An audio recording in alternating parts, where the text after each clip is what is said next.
Hello, it's John Heaton, and this evening I'm going to have a go. It's quite ambitious, this one. Have a go reviewing this album. So a lot has been said about this album over the years. Not sure if I can add too much new insights. It's a Beatles classic. It came out June the 1st, 1967, when I was only 3. So don't remember it firsthand, although my parents did buy a copy of it, so maybe it was playing around the house and it got through subliminally in my childhood, but it wasn't until 1978-9 when I first listened to it. So Sgt. Pepper's one of those albums where when you first listen to it you think, oh my god, this is great. Not only is it the Beatles, but they're under the name of another band, which enables them, I think, to explore and be more adventurous in their songwriting and the kind of material they're covering musically. They'd stopped touring the previous autumn, so they were, from this point on, basically a studio band. And obviously the cover is iconic, with a lot of famous people in the crowd there, with the Beatles, or Sgt. Pepper and his band. And then it's the first album, I think, to actually include lyrics on the back, and then obviously after that it became the norm. And then this is the gatefold. Nice picture of the 4 of them. So I think there were 9 months before Sgt. Pepper, and a lot of people were starting rumours that the Beatles were just going to split up or something, and the Beatles were secretly chuckling to themselves saying, "You wait." And when this album came out, I think the wait was justified, and it was obviously a huge seller. And they had all grown moustaches as well. This was a cardboard cutout which came with the original as well. And this is the psychedelic sleeve. And this is actually a mono copy, which is quite rare. Not in brilliant condition, but most of the late 70s pressings were stereo, so I picked this up later. So the album opens with the title track, and it's just brilliant. Great vocal from Paul at the high end of his register, with some great support from John and George and backing vocals. It's a supreme achievement, this track. I love it.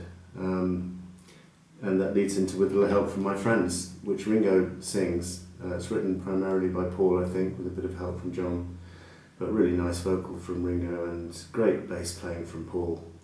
Not only on this track, but all the way through this album. His bass playing is thoroughly innovative, creative, melodic, and really adds to the sound of the album. So that brings us on to Lucy in the Sky with Diamonds, the 3rd track, which is from John.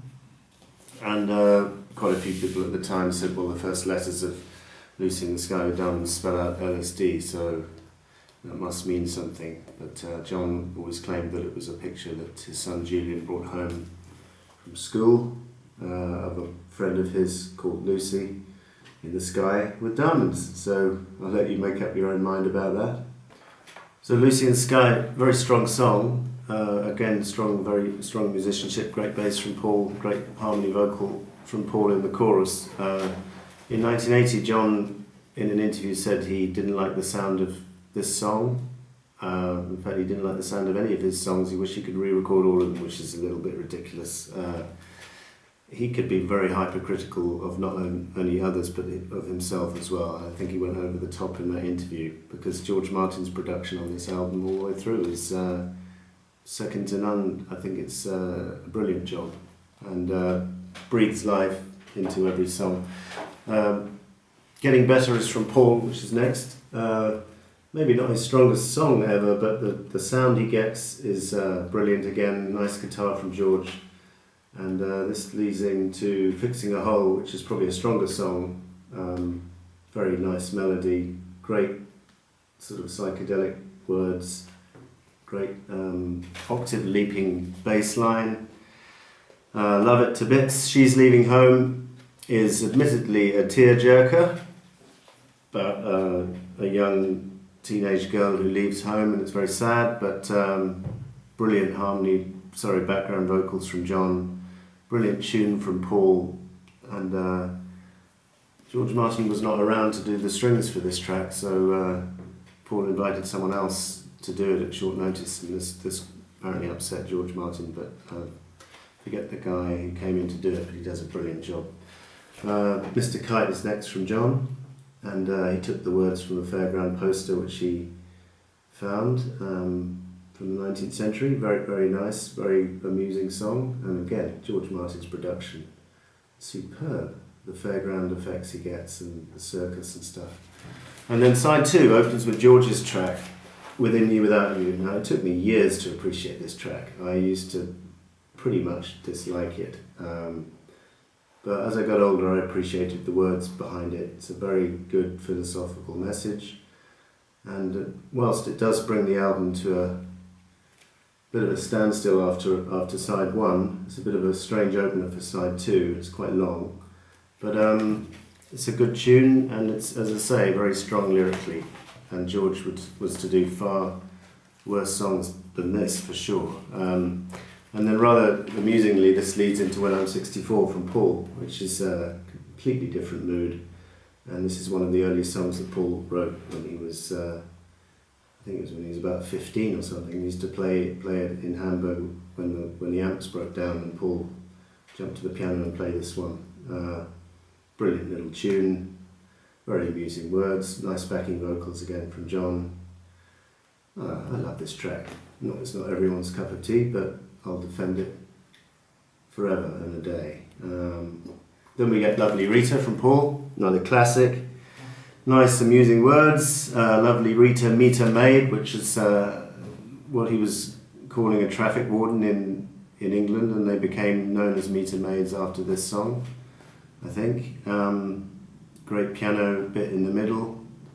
Nice lines about sitting on a sofa with a sister or two, but very amusing. Good Morning is next. It's perhaps not the best track on the album from John. I mean, I'd almost call it a filler, but then nothing is really a filler on this album because the production is great and it's got a lot of energy. It's just not the best track on the album, and John hated it. And then Sgt. Pepper Reprise is the title track coming back with a nice punchy drum intro from Ringo and guitar from George and good vocals from all three, John, Paul and George. Very nice, I love this. And then Day in the Life, what can you say? It's probably in the top 5 Beatles songs of all time. John Lennon's verse, I read the news today, oh boy. And then Paul contributed I'd Love to Turn You On, which is great how the verse ends, and then he does a little bit in the middle, woke up, fell out of bed, which fits in so nicely, and then it returns to the dreamlike sequence on the bus, and then the last verse.